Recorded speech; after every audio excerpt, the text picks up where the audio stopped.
Did you know roughly 1 in 8 women in the U.S. will develop invasive breast cancer over the course of her lifetime? But there's new evidence proving to be a game changer for women. The study was revealed at the 2015 San Antonio Breast Cancer Symposium, and it showed a mastectomy with reconstruction is more costly and has more complications than a lumpectomy with whole breast irradiation. And it showed the rate of cancer recurrence and survival is essentially the same under both regimens. Now, this is surprising news for researchers, medical providers, and patients, knowing lumpectomies are just as effective and less invasive than full mastectomies. So joining us this morning to talk all about this is breast surgical oncologist at Toro, Dr. John Colfry. Good morning, and thanks so much for coming in. Good morning. Thank you for having me. This really is a game changer. We were chatting a little bit before this segment about a family member of mine who got breast cancer, went in and said, double mastectomy, let's do it, let's get rid of this. And that is something that a lot of women think is the best solution. That's changed, huh?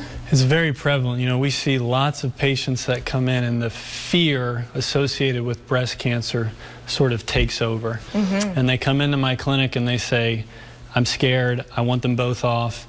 And so it's my job to really get them past that fear and to help educate them that not everyone really needs a double mastectomy. And do you think, we've heard about some high-profile celebrities and things like that, do you think it's more of kind of a cultural thing that's changing, a shift that's made women want to do this? I think it's definitely a cultural phenomenon, especially with the BRCA genes and all the attention that Angelina Jolie received. I think it really is a cultural phenomenon. Okay, so let's talk a little bit more about this study and the results that came out. And basically, they're looking at the time after you have the surgery, the recovery, the complications. Tell me a little bit more about this. Correct. So this study was done by actually a radiation oncologist named Ben Smith at MD Anderson Cancer Center that I was lucky enough to have the opportunity to work with.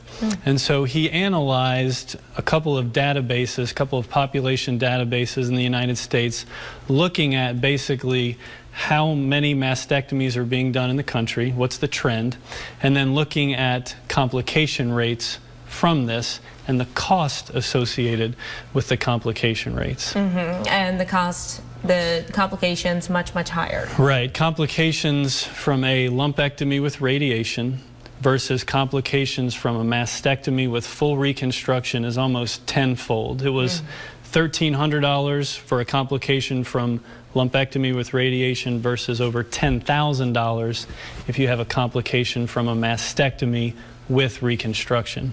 And when you're talking about a mastectomy, the recovery time is much worse as well, is it not? If you have full reconstruction after mastectomy, the recovery time is intense. You're in the hospital for about 4 to 5 days where they're monitoring your skin flaps very closely. And the pain associated with the surgery, the recovery, is more intense and for a longer period of time, a couple of weeks. Okay, so I guess what was so surprising about this study, though, was that the effectiveness of both was essentially the same, huh? Right, and you know, this is something that we have actually known now for 20 to 30 years. There's good data that has shown that there is no difference between a lumpectomy with radiation versus a mastectomy. The 5-year survival rates are no different. The 10-year survival rates are no different. The recurrence rates are no different between the two.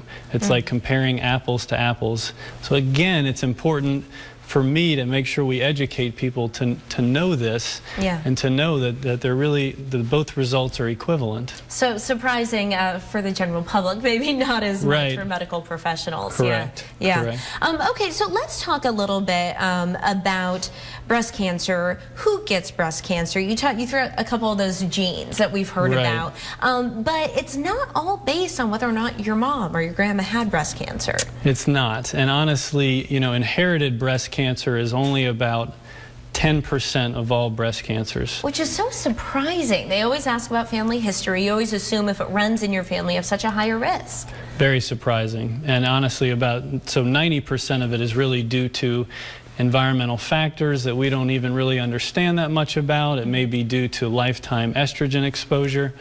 but we get so much attention with the inherited and the genetic aspects of breast cancer that we sometimes forget, again, the majority of it is environmental factors. And you said there, are some things we just don't know, and that's cancer in general, but there are some things that we do know. Correct. Healthy lifestyle. What are some of the tips that you offer people who are worried about cancer? Right. One of the biggest things I encourage people when they come to see me in my clinic is exercise, exercise, exercise. It's been shown to decrease your risk of developing breast cancer.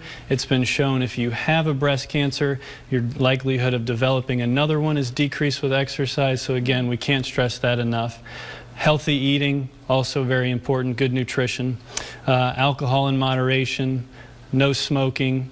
And again, exercise, decreased obesity has also been shown to decrease your risk of developing breast cancer. We hear that all the time, but really, you can't say it enough, because for breast cancer and so many other aspects of our health, exercise, eating right, staying active, important stuff. Very important. Yeah. Now, for the very small percentage of people who do have the gene, the kind of breast cancer gene, can you talk about what that is and how someone might know if they do have that? Right. So testing for the gene is important if your family history dictates it. So we test people who have a couple of family members in the family that have had breast cancer, whether or not they were first-degree relatives, meaning your mother, your sister, versus second versus third-degree relatives. That's important for genetic testing. If you've had somebody in the family whose age is 45 or less, that really gets our attention, and we also like to send a genetic test on those people. Okay. So let's say the genetic test should come back positive. Then some of these things that we're talking about, bilateral mastectomies, in that sense, it is appropriate. It does decrease your risk, because these, again, if you're BRCA1 or BRCA2 gene positive, your risk of developing breast cancer over your lifetime is 45 to 80%. So a double mastectomy for those patients does make sense. Yeah, it might be a better option. Okay, we're out of time, but real quickly before we go, what should people be asking their doctors? It's important for them to ask their doctors about their family history. We really need to dig deeper into people's family history. We really need to know the family members' ages when they were diagnosed, and most importantly, mammograms. Continue to have your screening mammograms. Continue to push for your screening mammograms starting at age 40. Okay, really great information. Thank you so much for coming in. We sure appreciate it. Appreciate it. And if you do want more information regarding breast cancer and treatment options, you can visit WGNO.com, click on the 411.